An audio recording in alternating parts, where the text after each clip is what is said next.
সিলেটে কমছেই না হামে আক্রান্ত হয়ে মৃত্যুর সংখ্যা। সবশেষ তথ্যানুসারে সিলেট বিভাগে হামের উপসর্গ নিয়ে মৃত্যু হয়েছে আরও 2 শিশুর। এ নিয়ে মোট মৃতের সংখ্যা বেড়ে দাঁড়িয়েছে 113 জনে। এ নিয়ে আরও বিস্তারিত জানাতে সিলেটের শহীদ শামসুদ্দিন হাসপাতাল থেকে যুক্ত হয়েছেন সন্দীপন শুভ। শুভ, এই হামে আক্রান্তের সংখ্যা তো কমছে না, পাশাপাশি মৃত্যুর সংখ্যাটাও বেড়ে যাচ্ছে। এক্ষেত্রে চিকিৎসকরা কি বলছেন?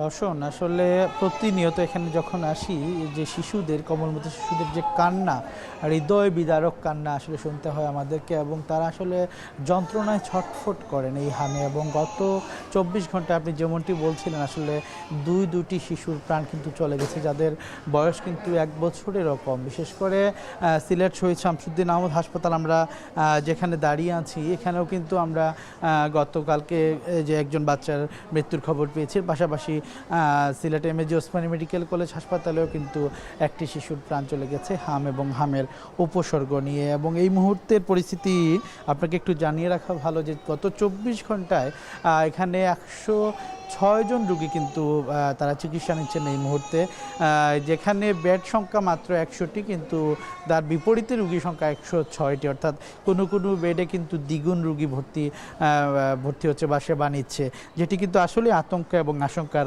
কারণ হয়ে এই মুহূর্তে দাঁড়িয়েছে। আমি যদি বলি গত 24 ঘন্টার আরেকটি তথ্য, সেটি হচ্ছে 77 জন নতুন রোগী কিন্তু সিলেট বিভাগের বিভিন্ন হাসপাতালে আরও নতুন করে ভর্তি হয়েছে। অর্থাৎ ক্রমশ এটি বেড়েই চলছে, এটি কমার কোনো লক্ষণ আমরা এই মুহূর্তে দেখছি না।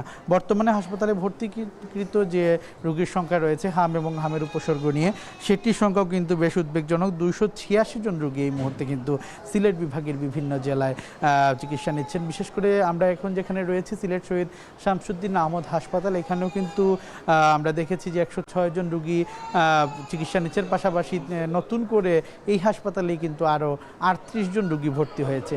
এর পাশাপাশি নিবিড় পরিচর্যা কেন্দ্র বা আইসিইউর কথা যদি আমি একটু বলি, সেই আইসিইউর চিত্রটিও কিন্তু একদমই ভালো নয়। আইসিইউতেও কিন্তু 34টি বেড রয়েছে সিলেটে এমএজি ওসমানী মেডিকেল কলেজ এবং সিলেটের যে শামসুদ্দিন আহমদ হাসপাতাল, এই 34টি বেডই কিন্তু এই মুহূর্তে পরিপূর্ণ রয়েছে। এবং আমরা যেমনটি দেখেছি যে প্রতি মুহূর্তে অনেকেই যারা আইসিইউর প্রয়োজন, তারা কিন্তু আইসিইউ ঠিকমতো পাচ্ছেন না, এবং তারা অনেকেই হতাশ হচ্ছেন। এবং চিকিৎসা সেবাও তারা বলছেন যে আসলে কতটা কি হচ্ছে বা আসলে উন্নতি হচ্ছে কিনা এটা নিয়ে অনেকটাই সন্দিহান, এবং কেন কমছে না বা এই রোগের প্রকোপটা কেন দিন দিন বাড়ছে সেটা নিয়ে কিন্তু প্রশ্ন এখনও রয়েছে, এবং কেউই নিশ্চিতভাবে বলতে পারছেন না এটা আসলে সরকার কেন বিশেষ করে সিলেট বিভাগকে আলাদা করে একটা রেড জোন ঘোষণা করছে না, সেটাও কিন্তু একটা প্রশ্ন রয়ে যাচ্ছে।